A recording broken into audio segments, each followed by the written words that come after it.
بسم اللہ الرحمن الرحیم۔ جس شخص کو غصہ بہت آتا ہو اس کو چاہیے کہ 7 بار بسم اللہ الرحمن الرحیم پڑھ کر پانی پر دم کر کے پی لے۔ اذان کا ایک جملہ سن کر اسے دہرائیں تو اس کے نامہ اعمال میں 2 لاکھ نیکیاں لکھ دی جاتی ہیں۔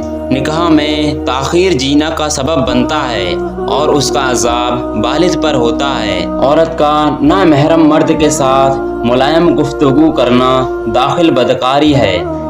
نبی کریم صلی اللہ تعالی علیہ وسلم نے فرمایا، ہمیشہ سچ بولو، اس لیے کہ سچائی نیکی کا راستہ دکھاتی ہے اور نیکی جنت میں لے جاتی ہے۔ جھوٹ سے بچو، اس لیے کہ جھوٹ گناہ تک لے جاتا ہے اور گناہ جہنم میں لے جاتا ہے۔ شادی کی رسومات میں مہندی، صحرا بندی، بارات، گھوڑا پکڑائی، جوتا چھپائی، دودھ پلائی، گود بھرائی وغیرہ یہ سب غیر شرعی اور خالص غیر مذہبی رسومات ہیں۔ ان رسم و رواج کا اسلام سے کوئی تعلق نہیں۔ یاد رکھیے کہ اسلامی شادی میں نکاح اور ولیمہ کے علاوہ اور کچھ نہیں۔ حضور صلی اللہ تعالی علیہ وسلم نے فرمایا، کسی کو دیا ہوا دھوکہ اور ایک بوند آنسو تمہاری زندگی بھر کی نیکی کو برباد کرنے کی طاقت رکھتا ہے۔ جس نے فجر سے عشاء تک درود پاک پڑھی اس نے جنت خرید لی، اور جس نے یہ خبر لوگوں تک پہنچائی قیامت کے دن نبی پاک اسے ڈھونڈ کر جنت میں لے جائیں گے۔ دنیا میں بھلے ہی ہزاروں بھاشائیں ہیں لیکن اذان صرف ایک ہی بھاشا میں دی جاتی ہے۔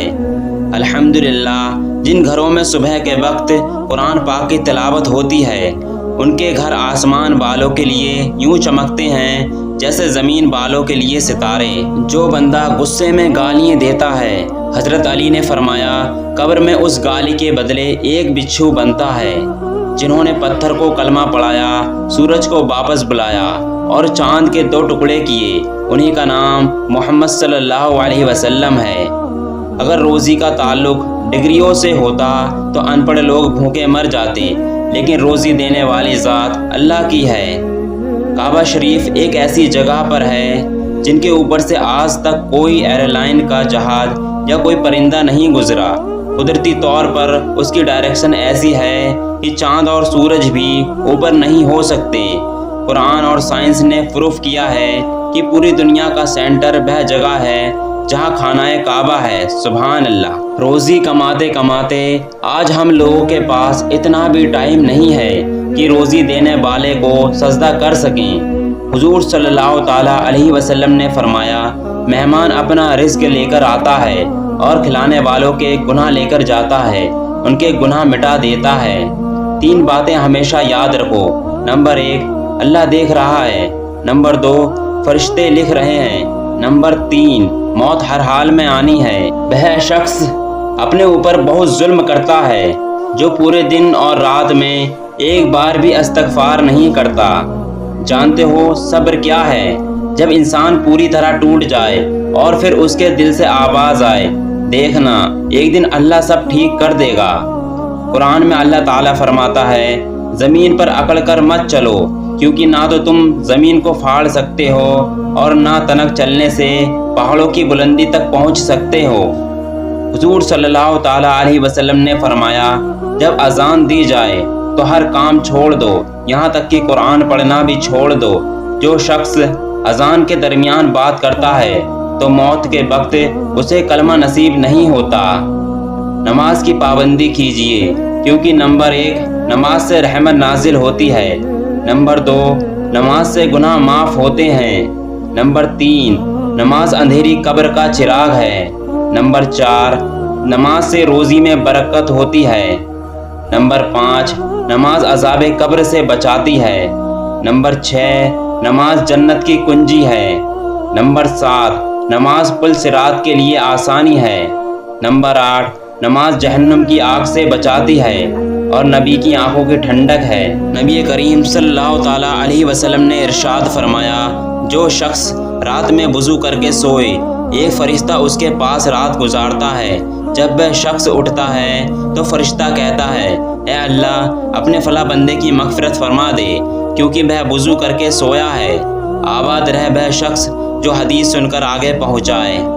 حضرت محمد صلی اللہ علیہ وسلم نے فرمایا 3 لوگوں کی دعا رد نہیں ہوتی، ہمیشہ قبول ہوتی ہے۔ نمبر 1 باپ کی دعا، نمبر 2 روزے دار کی دعا، نمبر 3 مسافر کی دعا۔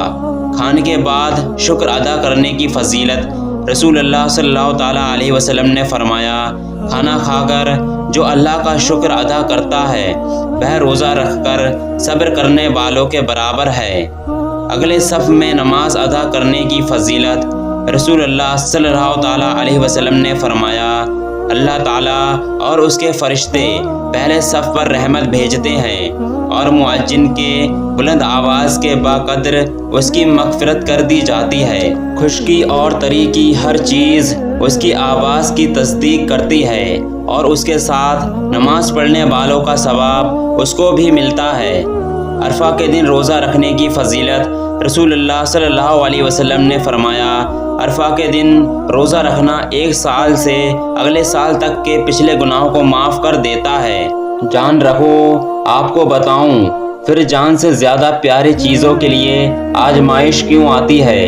کیونکہ آزمائش تب شروع ہوتی ہے جب کوئی چیز ہمیں جان سے زیادہ پیاری ہو جاتی ہے، جب اس چیز سے خود سے بھی زیادہ محبت ہو جاتی ہے۔ پھر اللہ اس محبت کا امتحان لیتا ہے کہ آخر تم اس چیز کے لیے کتنا صبر کر پاتے ہو۔ پیارے نبی صلی اللہ تعالیٰ علیہ وسلم کی 5 خوبصورت حدیث۔ نمبر 1 دعا کے سوا کوئی چیز تقدیر کے فیصلے کو نہیں بدلتی۔ نمبر 2 نیکی کے سوا کوئی چیز عمر کو نہیں بڑھا سکتی۔ نمبر 3 صدقے کے سوا کوئی چیز مصیبت کو نہیں ٹال سکتی۔ نمبر 4 زکوٰۃ کے سوا کوئی چیز دولت کو پاک نہیں کر سکتی۔